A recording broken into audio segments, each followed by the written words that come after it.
ചെറിയ പിക്കപ്പ് വാഹനങ്ങൾ കൊണ്ട് വലിയ ടാങ്കറുകളും ഹെലികോപ്റ്ററുകളും നിലംപറ്റിച്ച യുദ്ധത്തെക്കുറിച്ച് കേട്ടിട്ടുണ്ടോ? ചരിത്രത്തിലെ അപൂർവമായ ഒരു യുദ്ധം, ഒരു കാർ ബ്രാൻഡിന്റെ പേരിൽ ലോകം ഓർത്തിരിക്കുന്ന യുദ്ധം നടക്കുന്നത് ആഫ്രിക്കൻ ഭൂഖണ്ഡത്തിലാണ്. അതെ, മണലും മരുഭൂമികളും നിറഞ്ഞ ആഫ്രിക്കൻ വൻകരി. 1980കളിൽ ആഫ്രിക്കയിലെ താരതമ്യേന ചെറിയ രാജ്യമായ ചാഡിനെ അയൽ രാജ്യമായ ലിബിയ ആക്രമിച്ചു. ഗോഡായ ട്രയാങ്കിൾ, ഹൗസോ പ്രദേശങ്ങൾ, പ്രകൃതി വിഭവങ്ങൾ എല്ലാം പിടിക്കാൻ കച്ചകെട്ടി ഇറങ്ങിയതായിരുന്നു ലിബിയൻ നേതാവ് മുഅമ്മർ ഗദ്ദാഫി.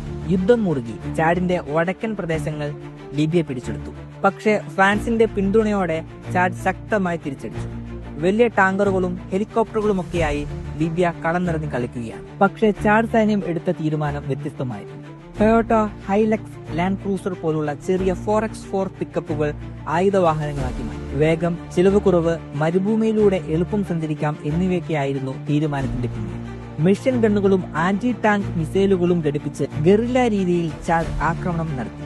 ലിബിയൻ സൈന്യത്തിന്റെ വലിയ ടാങ്കറുകൾക്കും എയർഫോഴ്സിനും മുന്നിൽ ചാഡ് സൈന്യത്തിന്റെ അപ്രതീക്ഷിത തിരിച്ചടിയിൽ പിടിച്ചു നിൽക്കാൻ അവർക്ക് കഴിഞ്ഞില്ല. 1987ൽ ചാഡിന്റെ സൈന്യം ടൊയോട്ടകളിൽ കയറി ഫദ, വാദി ദൂം പോലുള്ള പ്രധാന കേന്ദ്രങ്ങൾ പിടിച്ചെടുത്തു. 10,000-ലധികം വരുന്ന സൈനികരെ പിൻവാങ്ങാൻ നിർബന്ധിതരാക്കി. ലിബിയയുടെ 300-ലധികം ടാങ്കറുകളും വാഹനങ്ങളും തകർത്തു. മരുഭൂമിയിൽ വേഗവും തന്ത്രവുമാണ് വിജയത്തിന്റെ താക്കോൽ എന്ന് ലോകത്തിന് ചാഡ് സൈന്യം കാട്ടിക്കൊടുത്തു. ചാഡ് അതിർത്തികൾ തിരിച്ചുപിടിച്ചതോടെ യുദ്ധം അവസാനിപ്പിച്ചു. ടൊയോട്ടോ വാർ എന്ന് ചരിത്രം ഈ യുദ്ധത്തെ വിശേഷിപ്പിച്ചു. ഇന്നും ചെറുവാഹനങ്ങൾ, പ്രത്യേകിച്ച് Toyota Hilux, Land Cruiser Middle ഈസ്റ്റിലും ആഫ്രിക്കയിലും ഗറില്ല സംഘങ്ങൾക്കും സൈന്യങ്ങൾക്കും പ്രിയപ്പെട്ടതാണ്.